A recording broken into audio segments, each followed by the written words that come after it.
Hello, it's Tomo here again, and today I'm going to talk about why we should learn to decelerate before learning to accelerate. So deceleration basically is slowing down, which is important for mostly team sports where we're having to change direction a lot. What is also important for any sport where you're running really, running or jumping, because at some point if you are hitting speeds, you're going to have to slow down. Now, what's the problem with this?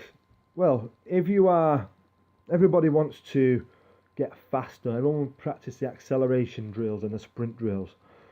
But if you can't slow down, then you are opening yourself up to the risk of injury, because your muscles and your joints have to absorb forces in order to change direction to decelerate. And if you aren't conditioned and you're not strong enough to do this, then you're placing too much stress on those body parts, and eventually they're going to get an injury, whether it be an overuse injury or maybe a more traumatic experience such as an ACL injury. Now, a second thing to think about is your performance. So deceleration is really important for, well, you can see here for football, but other team sports, where if your opponent is taking 2 or 3 steps to slow down and it's taking you 5 or 6, then he's a step ahead of you and he's outperforming you. You're going to be second to the ball every time, second to the tackle, and you're not going to have a good game. So the solution, there are a few things to consider. First of all, obviously, is practicing the technique, doing field drills.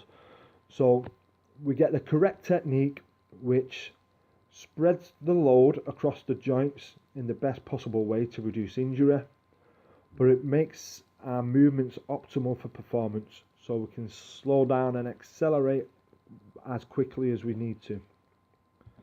We will combine this with the gym movements, so if we can improve our strength, it means we'll be able to control our own body weight more effectively and slow down, decelerate more quickly. Combine this with more balance type movements where we can learn knee and hip control. So we can do this, if we can't do this slowly in these conditions, then we're really going to struggle to do it at speed in game situations. And finally, we can combine this with landing type movements. So we practice jumping and landing, and we're learning that eccentric loading, which is essential for deceleration. But a combination of those 4 things, field drills, strength, control and landing, all in the same program to get the best results.